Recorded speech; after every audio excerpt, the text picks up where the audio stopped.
할렐루야, 주님을 찬양합니다. 오늘 주신 하나님의 말씀 사무엘상 28장 1절로 7절 말씀입니다. 하나님의 침묵이라는 제목으로 함께 말씀을 나누겠습니다. 오늘 이 본문에는 이제 블레셋과 이스라엘이 전쟁을 치르기 위해 서로 진을 치고 대치하고 있는 장면이 묘사가 되어 있죠. 자, 이렇게 이제 전쟁을 하기 위해서 군대가 모집이 되고 또 이제 전열을 갖춰서 이제 진영을 꾸리고 때가 되면 이제 싸우게 되는데, 먼저 싸움에 앞서서 이 블레셋 가드의 왕인 아기스가 다윗을 불러서 그도 그와 함께한 사람들과 함께 이 전쟁에 참여할 것을 얘기합니다. 자, 그러면 이 다윗과 블레셋은 지금 어떤 입장이에요? 자기 지금 나라, 자기 동포와 싸움을 하는 꼴이 된단 말이에요. 또 아기스의 왕을 또 순종하지 않고 그 명령이 불복종하면 그 땅에서 살 수 없는 또 그런 처지가 되고, 이걸 가리켜 진퇴양난이라 그러죠. 어느 한쪽에도 길이 될 수 없는 그런 아주 곤란한 처지에 이 다윗이 놓이게 되었습니다. 자, 그랬더니 다윗이 아기스에게 대답을 하기를, 그러면 당신의 종이 행할 바를 아시리이다. 자, 지금 이 다윗은 명확하게 어떤 행동을 취하겠습니다, 그런 대답을 한 게 아니에요. 마치 그때 가보면 알 겁니다, 그렇게 얘기를 하고 있는 거예요. 그런데도 불구하고 그 말에 대해서 이 왕이 다윗에게, 그러면 내가 너를 영원히 내 머리 지키는 자로 삼으리라.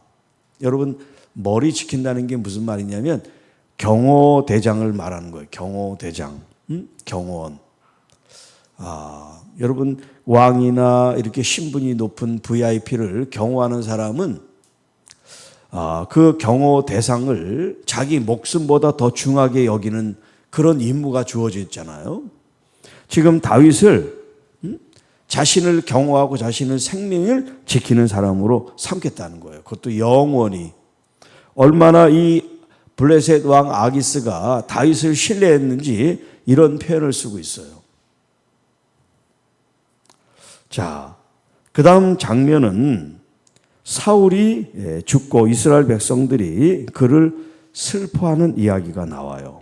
그리고 고향 라마에 장사를 했다. 사실 이 본문은 이미 25장에 나와 있어요. 25장에 이미 죽고 장례가 다 끝났어요. 그런데 왜 28장 3절에 다시 이것을 언급하고 있는지 이제 뒤에 본문과 연결이 돼서 다시 한번 사무엘이 죽은 이야기를 끄집어낸 거예요. 두 번 죽은 게 아니고. 자, 사울 왕이 신접한 자와 박수를 그 땅에서 쫓아냈다라고 하는 이 표현도 지금 이 시점에 이런 신접한 사람 박수를 쫓은 게 아니라 이미 오래전에 그가 왕으로 이제 즉위를 할 때 이미 사무엘로 하여금 그 땅에 있는 이런 신접한 사람들 박수, 무당 이런 사람들을 다 내쫓았다고 할 수가 있습니다. 그때 이야기를 지금 다시 꺼내는 건 이유가 있기 때문에 그런 거예요. 그러니까 지금 기록되어 있다고 지금 되어 있는 얘기를 한 게 아니다. 이 정도 이해를 하시면 될 것 같아요. 4절. 블레셋 사람들이 모여 수넴에 이르러 진치고 사울은 온 이스라엘을 모아 길보아에 진을 쳤다. 서로 이렇게 먼저 전쟁을 갑자기 하는 것이 아니라 서로 진영을 꾸리고 그 진영에서 뭐 대표자들이 나와서 싸움을 해서 이기면 서로 패한 걸 인정한다든지, 또 아니면 전면전을 이제 하게 된다든지 여러 방식으로 싸움을 하게 되는 겁니다. 일단 아직 싸움 전에 진을 양쪽에 이제 치게 된 거예요. 자, 사울이 블레셋 사람들의 군대를 보고 자, 여기 지금 이 모집대 군인이 얼마나 병력이 되는지는 소개되고 있지 않습니다. 또 이스라엘군은 몇 명이 지금 모집이 돼서 함께 와 있는지에 대해서 설명도 되어 있지 않아요. 그럼에도 불구하고 사울이 블레셋 이 사람들의 군대를 보고 두려워해서 그의 마음이 크게 떨린지라 이렇게 되어 있어요. 자, 히브리어 단어로 보면 두려워한다, 떨린다 이 말이 같은 말이에요. 같은 단어란 뜻이 아니라 의미가 같은 의미란 말이에요. 둘 다 두렵다는 얘기예요. 그런데 앞에 두려움은 그 감정을 말하고 뒤에 있는 이 두려움은 그 두려움의 감정의 표현이라고 할 수가 있어요. 어쨌든 간에 이 블레셋 군대를 보고 사울이 이렇게 두려움에 휩싸였다. 이런 표현이 되겠습니다. 자, 이 두려움 때문에 사울이 여호와께 여짜오되 지금 이 위기를 극복하기 위해서 어떤 하나님의 뜻이 있는지 하나님께서는 이 위기를 어떻게 타개를 하실지 여쭤보지만 꿈으로도 우림으로도 선지자로도 그에게 대답하지 아니하셨다. 자, 여기 이제 꿈이라는 말이 나오는데 대표적으로 하나님이 꿈으로 말씀하신 사람이 여러분이 잘 아다시피 요셉이죠. 요셉은 꿈의 사람이라고 할 정도로 꿈을 통해서 그 자신의 미래와 또 애굽의 왕의 꿈을 해석한 사람이죠. 또 예수님과 관계돼서 예수님의 이 부모님도 꿈을 꿨어요. 네. 이 꿈이라는 게 뭐 인간이 어떤 그냥 자의적인 어떤 그런 무식에 나오는 꿈도 있지만 하나님의 그런 말씀이 꿈으로 주어질 때도 있는 거예요. 자, 그런데 그런 꿈으로도 말씀을 하지 않고 여기 이제 우림이라는 것은 제사장이 우림과 둠빔이라는 이런 도구를 가지고 하나님의 뜻을 이제 앉는 그 제사장 하나가 도망와서 그 다윗에게 피했죠. 그때 에봇을 가지고 왔어요. 그러니까 지금 이 사울에게는 이런 우림과 둠빔이 없었어요. 그리고 선지자로도 그에게 대답하지 않았다. 그에게 선지자는 사무엘인데 그 사무엘마저 이제 죽고 없기 때문에 누구 하나 그에게 하나님의 말씀을 전해줄 사람이 없다. 이제 그런 의미가 되겠습니다. 자, 그러니까 사울이 그의 신하들에게 이르되 나를 위하여 신접한 여인을 찾아라. 자, 그 전에는 이미 이 신접한 여인 이런 박수무당들을 다 내쫓았는데 지금에 와서 그런 사람을 찾으라고 지금 명령을 합니다. 나를 위하여 신접한 여인을 찾으라. 내가 그리로 가서 그에게 물으리라 하니 그의 신하들이 그에게 이르되 보소서 엔돌에 신접한 여인이 있나이다. 자, 여기 이제 엔돌은 이스라엘 땅이 아니라 그 이방인 땅이에요. 거기에 신접한 여인이 있다는 것을 알고 이제 그에게 찾아가는 장면이 다음 시간에 이제 나옵니다. 자, 하나님의 침묵이라는 관점에서 오늘 이 본문에 몇 가지 우리가 함께 생각해야 될 아주 중요한 이제 내용이 나오는데, 자, 여기 5절에 보면 사울의 어떤 그 심적인 상태, 그가 어땠습니까? 이 군대를 보고 두려워하고 그 마음이 크게 떨렸다. 자, 인간적으로 생각하면 지금 자신은 왕으로서 전쟁을 치름에 있어서 그 전쟁에 이길 만한 확신이 없어요. 오히려 거꾸로 싸움을 해봐야 이 블레셋 군대 우리가 다 패망할 거라는 어떤 초조한 그런 불안한 마음이 이 사울 가운데 있었던 거죠. 그러니까 그 마음이 이 불안하고 두려워서 어찌할 바를 모르는 거예요. 작전을 세우고 또 이 군대를 운영해서 이길 간구를 해야 되는데 이길 방도를 간구하는 게 아니라 이미 질 걸 생각해서 두려워서 꽁무니를 뺄 생각만 하고 있는 거예요. 그러다 보니까 하나님의 뜻을 알고 싶은데 하나님의 뜻을 알 수 있는 이런 수단 방법이 아무것도 없는 거예요. 그가 생각해낸 방법은 뭐냐면 사무엘 때 다 물리쳤던 이 신접한 여인들, 이런 사람들로 하여금 하나님의 뜻을 알아야 되겠다라고 하는 거예요. 그러니까 하나님은 침묵하셨어요. 이제 다음에 나옵니다마는 하나님께서 왜 침묵하셨는지는 이제 다음 시간에 함께 살펴보는데 하나님은 침묵하셨다는 거예요. 하나님의 침묵에는 이유가 있습니다. 하나님의 침묵에는 이유가 있어요. 자, 이것은 구약의 지금 사울 때 이야기지만 오늘을 살아가는 우리들로 적용을 한다면 우리가 그렇게 많이 기도하고 또 부르짖고 애를 쓰는데 우리들 생각에 하나님은 응답하지 않고 침묵하신다라고 생각할 때가 있겠어요. 그런 때가 있지요. 네.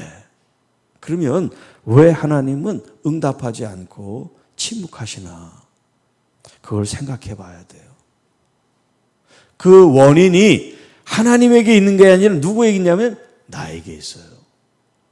나 때문에 하나님이 침묵하지 않는 거예요. 그런데 우리는 하나님을 원망해요. 침묵하면. 응답하지 않으면 하나님을 원망해요. 내가 하나님께 얼마나 충성하고 얼마나 헌신했는데 이럴 수가 있습니까? 이렇게 하나님을 원망해요.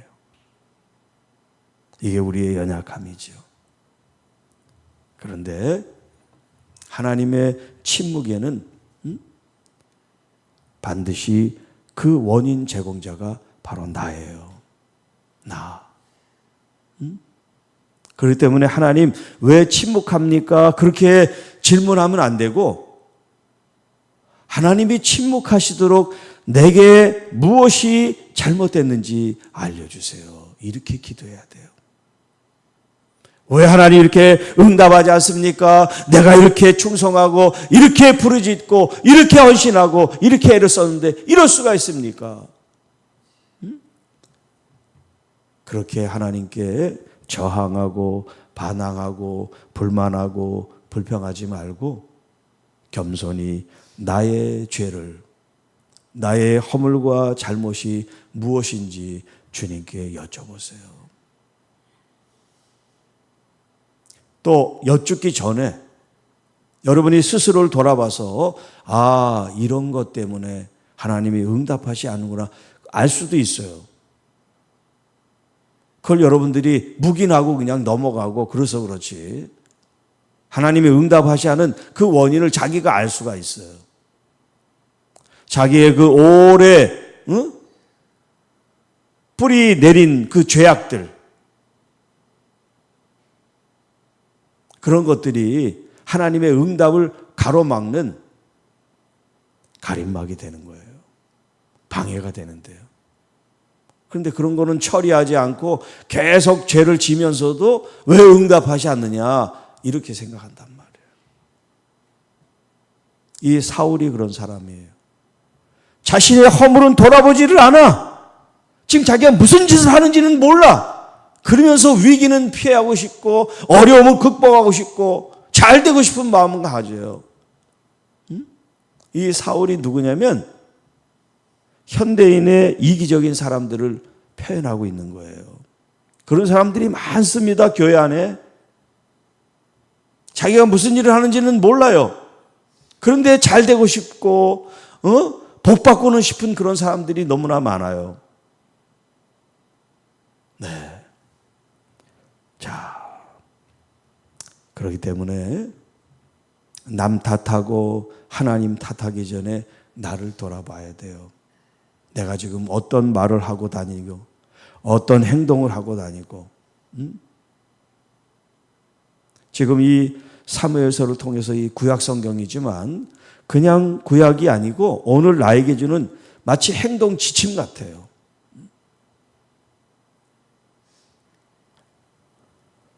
사울은 끊임없이 하나님이 기뻐하지 않는 악을 행하고 있어요. 그러니까는 의로운 다윗을 그렇게 죽이려고 그러죠. 정상입니까? 정상이 아니에요. 자신을 2번씩이나 죽일 수 있는 기회가 있지만 죽이지 않고 하나님의 기름 부음 받은 자니까 당신을 존중합니다. 그렇게 하는데도 그런 눈만 뜨면 다윗을 죽이려고 혈안이 돼 있어요. 그리고 전쟁 앞에서는 이기고 싶어요. 이 위기를 모면하고 싶어요. 전부 다 자기 중심이야. 자기 위주야. 이 7절에도 뭐라 그럽니까? 나를 위하여 신접한 여인을 찾아라. 나라를 위해서가 아니에요. 백성들을 위해서가 아니에요. 전부 다 나예요. 나. 내가 기분 나쁘면 안 돼. 내가 잘 살아야지. 모두가 나를 인정하고 나를 존중해 줘야 돼. 이런 사고로 살아가고 있단 말이에요. 그래서 전쟁을 하나님께서 이기게 해도 자기 기념비를 세우고 자기 이름을 나타내고 전부 다 자기예요. 자, 여러분, 제가 여러분한테 심하게 말씀한다고 생각하면 심한 게 아니에요. 여러분이 지금 자신을 너무나 위해서 목사님이 지금 너무 심하게 얘기하는 것 같이 들리는 거예요. 저는 심하게 얘기하는 게 아니에요. 아주 온유하게 얘기하는 거예요. 왜냐하면 여러분들을 사랑하기 때문에. 여러분들이 하나님 앞에 점없고 흠없는 정결하고 깨끗한 순전한 신부가 되는 것이 중매장이로서의 목사의 사명이기 때문에 여러분을 어떻게 하면 더 깨끗하게, 어떻게 하면 더 온전하게, 어떻게 하면 더 신실하고 진실하게 하나님 앞에 신앙생활 하게 하실까 돕는 사람이에요. 내 눈에 더러운 게 보이는데 그냥 주님 만나세요. 괜찮습니다. 그러면 저는 나쁜 사람이에요. 저는 악한 사람이에요. 그래서 그런 거예요. 그러니까 저를 오해하면 안 돼요. 제가 더 세게 말할수록 여러분들을 사랑하는 거예요.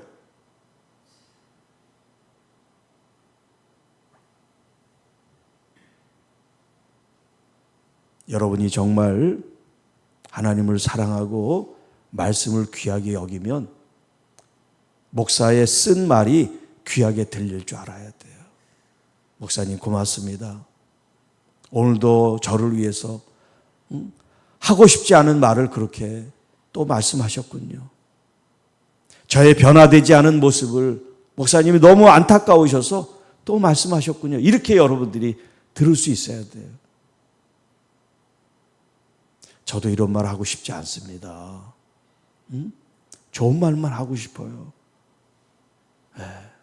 그런데 우리의 영혼을 살리기 위해서는 좋은 말을 하면 우리가 다 하나님 앞에서 온전치 못한 그런 삶을 제가 방임하는 거예요. 방임. 직무유기.